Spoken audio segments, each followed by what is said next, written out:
Pag-uusapan po yung mga dapat gawin, mga dapat i-improve sa BHS, lalo na kasi bagong-bago yung BHS. So, yung mga dapat i-improve or ipasok na mga pwedeng may, sa may sa course po natin. Yun lang po. Actually, yung ina-expect ko talaga is yung mas marami ako matututunan kasi yung last seminar is marami na ako natutunan from Sir Levy. And ang ina-expect ko rin ngayon, mas maayos na yung flow. Kasi yung last seminar, medyo nagkakapaan. Siguro di ba sa nakalagay sa title is guiding sa sa about sa course. Siguro magagamit yung seminar about guiding sa course natin kung kung saan tayo tutungo o ano nga dapat yung mga gagawin natin in near future. Ang ina-expect kong matutunan dito, yung ano nga ba yung course natin bilang human services. Dahil maraming katanungan sa aking isipan kung ano nga ba yung pagkatapos natin, kung ano bang magiging trabaho natin dito. Ayun lang. Po, madami po ako matututunan ngayong araw. Tapos po, pag-uwi ko po, sana po ligtas kami. And hello, good morning. I am Debbie Palmes, the President of Humanistica. So, yung ina-expect namin, kagaya ng goal ng seminar na ito, ina-expect namin mga officer na syempre matututunan natin yung ethics ng counseling, kung paano ba yung tamang approach kapag nagka-counsel tayo, and also kung ano ba yung pwede nating makuhang knowledge doon sa atin pong speaker na experience po niya pagdating po sa counseling. At dito po maprepare po yung mga yung mga human services, kung paano po yung field of work kasi natin sa future ay maaari yung iba mag-take ng counseling. So dito po, meron na tayong background kung paano nga ba umikot yung buhay ng isang counselor o yung counseling po. Yun lamang, and thank you so much.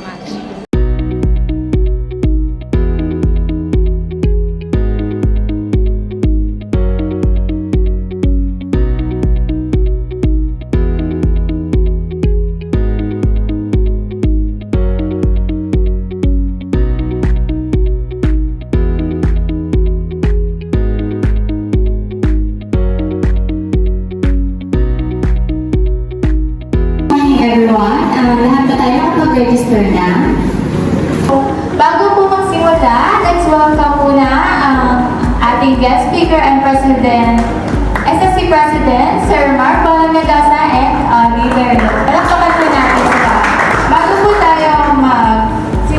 officially, magkakaroon po muna tayo ng energizer or parang icebreaker. Okay na po ba yun? So, magkakaroon po tayo ng spin the wheel divided sa 3 year. So, kung sino po yung matapat sa wheel natin, bubunot po sila sa akin. Meron po akong ginawang 5 pairs. Magkakaroon po kayo ng isang representative para bumunot sa 5 pair.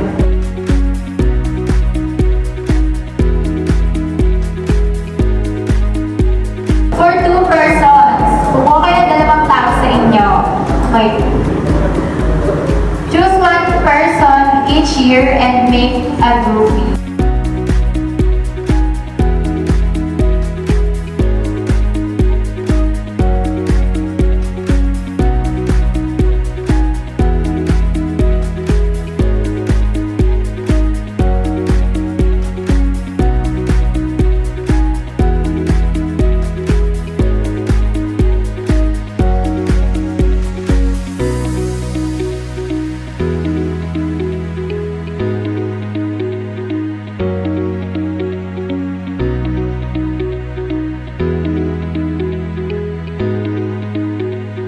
Hanap ka ng 3 person na ini. Makikipag-appear ka. Lahat ng 2A gagawin niya. Ay, lahat. Okay. Sige, lahat pala ng 2A. Makikipag-appear sa 3 persons.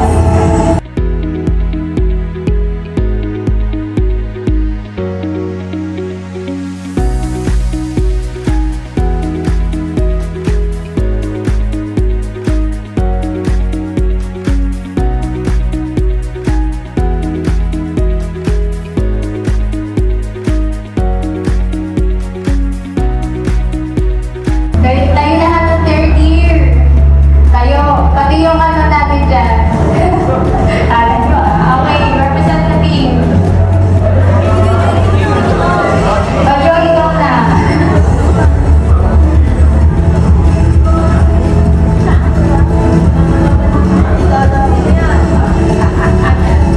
Shake hands by table. Lahat kayo makipag-shake hands sa 5 persons from different year.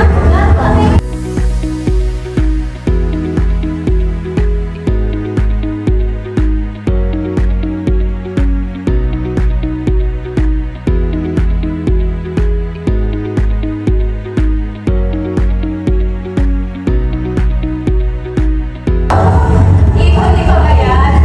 Tayo na mo.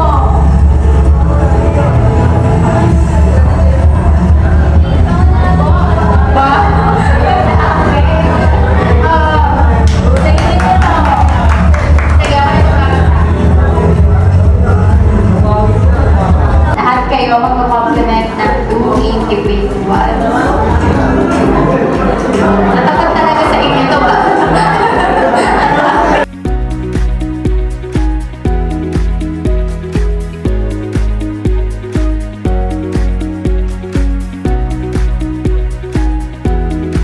Good morning everyone! Nakakatuwa kasi kahit yung iba sa inyo is walang pasok, pumunta pa rin kayo kagaya ng unang seminar natin and talagang dito mo makikita na willing kayong matuto and makasama sa organization, sa pagunlad ng ng program natin.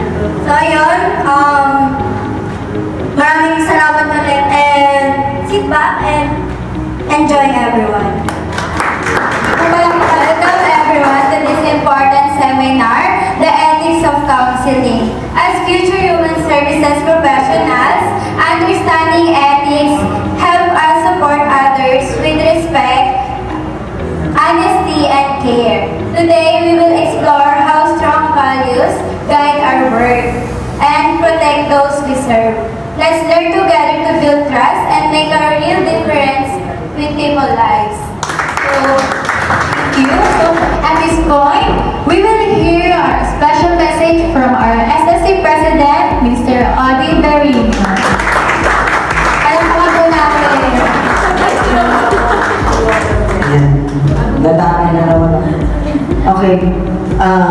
Nagkita na tayo nung nakaraan, no? Pero gusto ko kayong ulit batiin na good morning!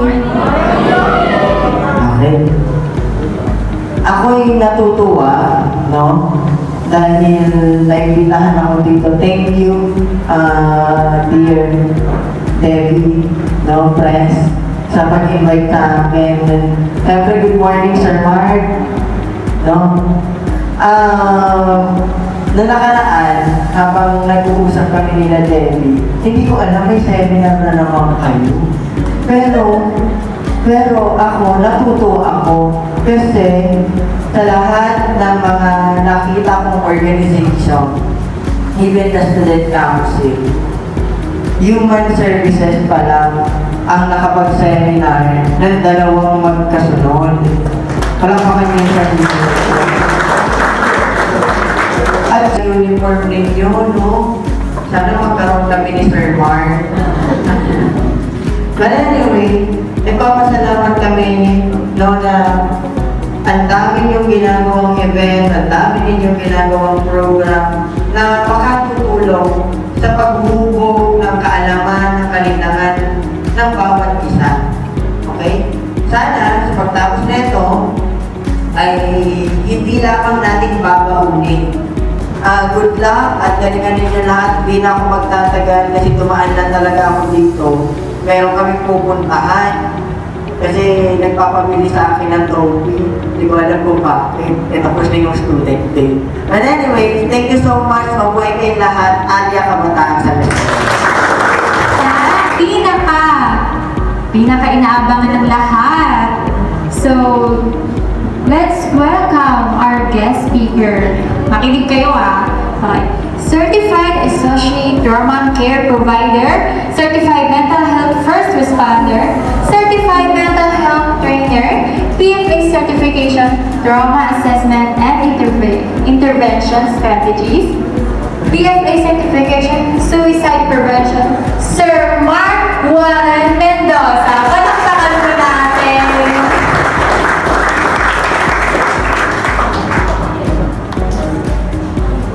Hello. Ayan, so hello, good morning everyone. Natutuwa naman ako na ang dami niyo ngayon dito. Pasensya na kayo sa boses ko kasi hindi ko inaasahan na magkakasipon ako lately. Ang tahimik niyo. Na para bang seryoso talaga kayo lahat. Okay, so I was shocked for this invitation eto lang, Wednesday lang, medyo na-surprise ako sa invitation, but as someone na malapit sa program ninyo, Human Services, dahil magkapatid yan, the psychology, tinanggap ko na yung invite sa akin for this seminar.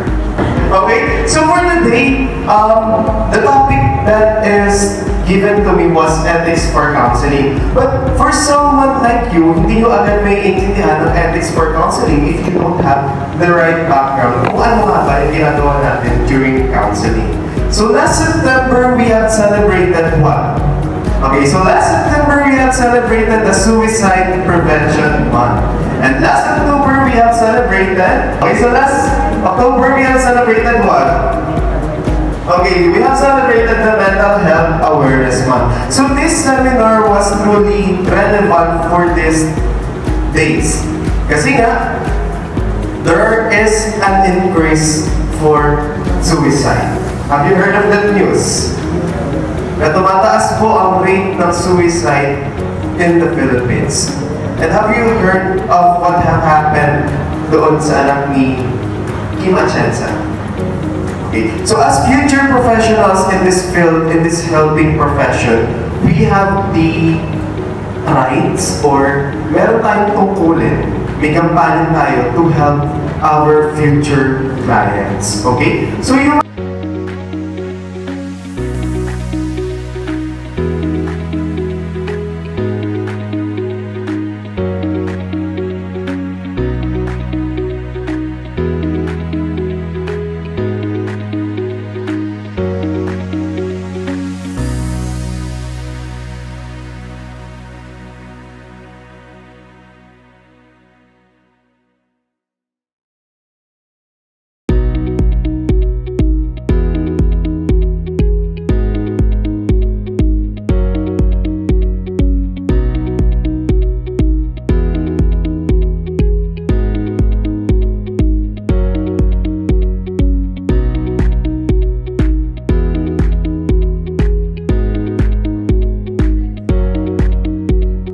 away from that. So thank you so much.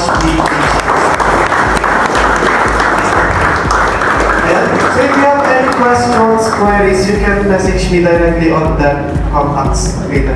Again, thank you so much, BHS. Asia. Palakpakan po natin.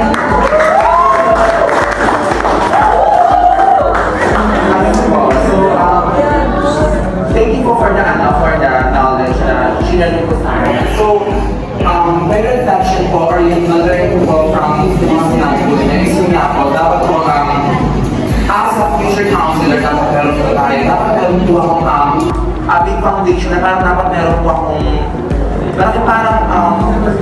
mas dapat naiipon po ako parang lakas na loob. Kasi makakarasin po ako na hindi lang po yung positive na magagaling po sa patient po.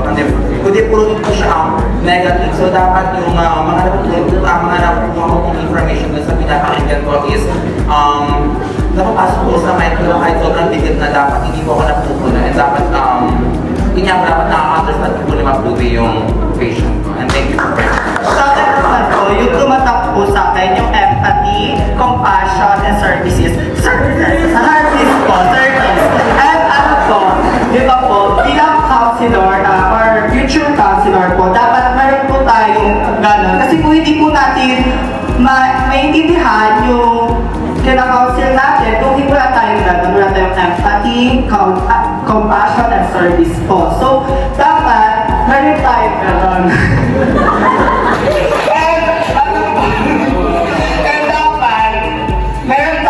Dapat alam natin yung confident ay dapat pag nag-counsel ka, dapat alam mo yung confidentiality ng isang tao. Dapat kung magpa-counsel ka, dapat daw mo sabihin na yung problem na gano'n. Dapat meron ka permission may permission ka na sabihin sa kanya kung pwede sabihin sa family niya.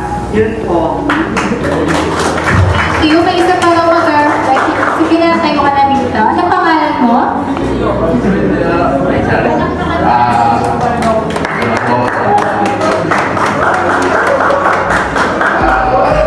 Ano po, I'm Daniel Peñamayor po from BHS 1A. And ang tunan ko po dun sa just tinuro po ni Sir kanina is yung sa, kasi ano po yun gusto ko po talagang mag-psychology, pero as napupunta po kami ng slot, napunta po ako dito. And nung time na yun, gusto ko talagang magpalipat, pero nung na-witness ko po kung ano yung mga ginagawa ng human services. So, sabi ko, okay na po ako dito. And nung narinig ko po yung tinuro ni Sir kanina, medyo pasok po siya sa akin kasi I'm a good listener po, and narinig po ako kanina doon bago ako pumasok na doon po yung mga dapat yung mga expected na mga tulad ko po. Yun po, yung kung paano po makakatulong po sa amin na as in the future human services. At sa human services, siyempre dapat mahal po yung ginagawa mo. Hindi lang po dapat mahal yung pinapahigit sa mundo. Yun lang po. Parang napaisip lang ako sa sabi na dapat tumutulong tayo hindi lang dahil sa duty natin. Dapat bukal sa puso. So yun lang kinitariman. Palakpakan po natin siya. So now we will proceed. Now may hinanda po kaming special number para naman po masilayan nyo ang talented humanistikas, no? So, punta na po tayo sa front ng dancer natin. Let's go!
So yung natutunan ko po is yung last na sinabi ni Sir na we have the right thing to do and we have the right to do and we have the right thing to do.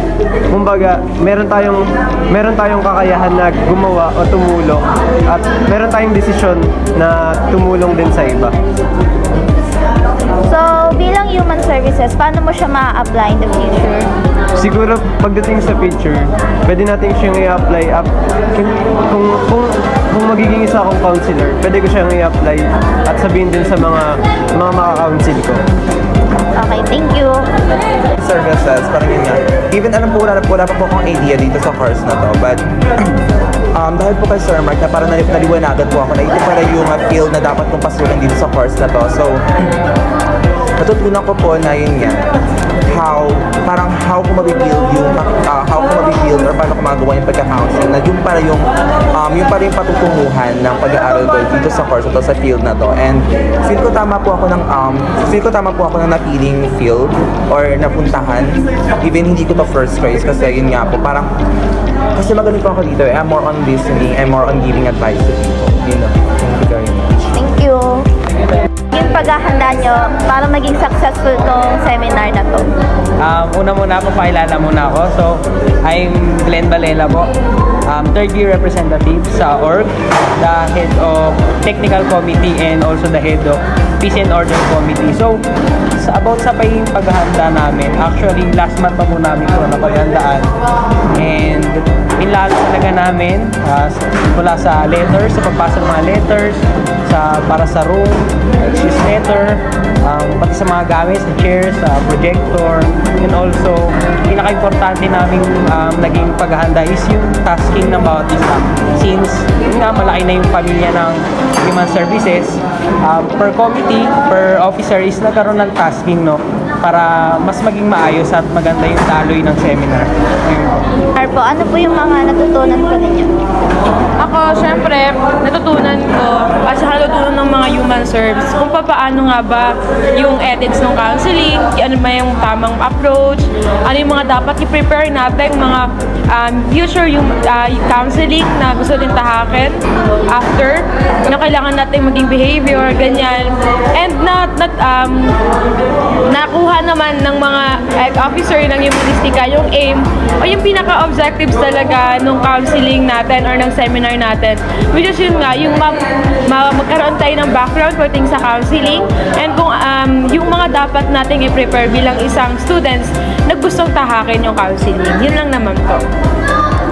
So, as a human service, paano nyo po siya may apply sa future? As a human service, paano ko siya ma-apply? Siyempre, patuloy na i-open yung heart ko pagdating sa pag-aaral ng ganito. And kung talagang yung heart ko ay desire yung pagiging counselor, pagka-counseling, siyempre, patuloy na tatahakin ko yung path kung saan nga ba mas matututo ako, mas mahuhubog ako pagdating sa counseling, ganyan. And ayun, mag-aaral lang na mabuti, patuloy na wag sukuan kung ano man yung program natin ngayon. Kasi yung program natin ngayon, ito talaga yung magiging, yung maghuhubog sa atin. Ayun naman po.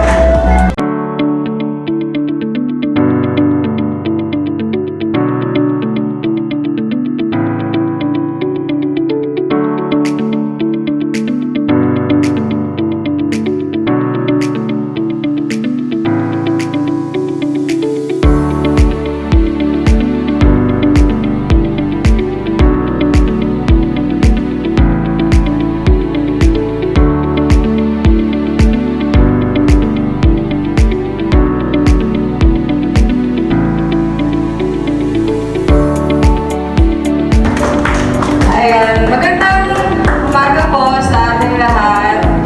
Good morning. Magandang umaga po. Kami po ay lubos nagpapasalamat sa bawat isa po na tumugon sa ating pong seminar. Ganun din po sa ating pong guest speaker, Sir Warren. Thank you so much po. Alam niyo po ba, tinatanong po namin siya, nag-save po sa seminar po na to kasi po may change. Dami po yung changes po.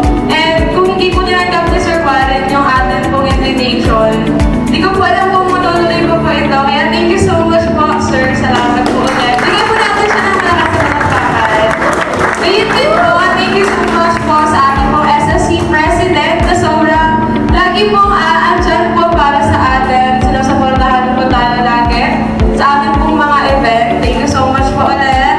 Kaya Odi, Press Odi. Ganun din po sa mga officer na andito. Maraming salamat sa patuloy na pagbigay ng inyong pong oras at sa suporta na patuloy na binibigay sa ating pong organization para po magkaroon tayo ng mga ganitong event.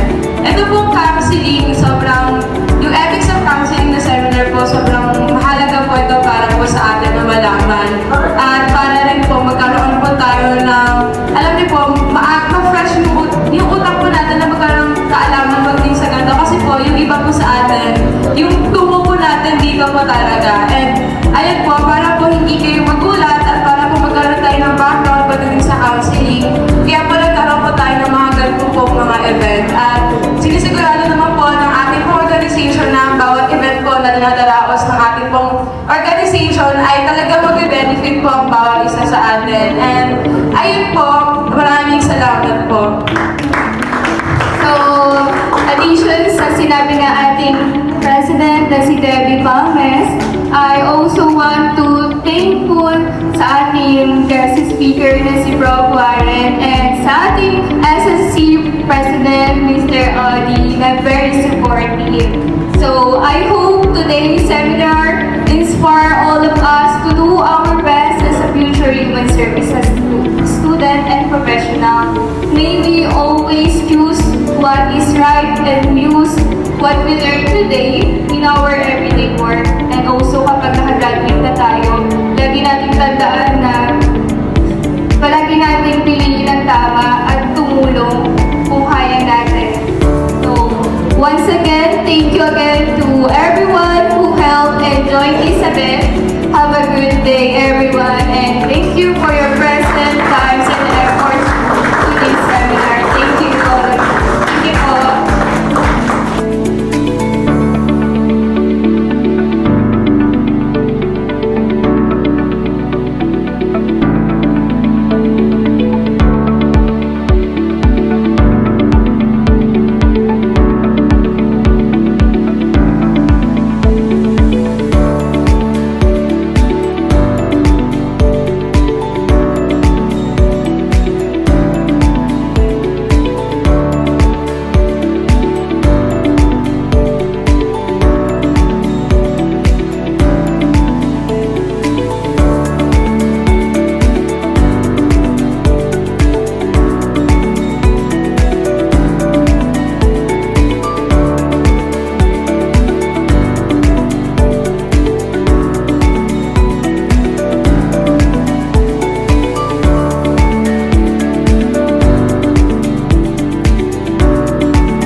Taka na. Yan lang. quiz para sa officers. Parang bingi, no? Hindi ka kasama yung ano na lang, ay! Mo, manganganak ka na? Baby ko nagugut. Sana.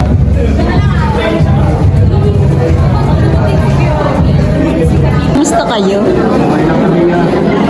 Ikaw, Be, kamusta ka, Be?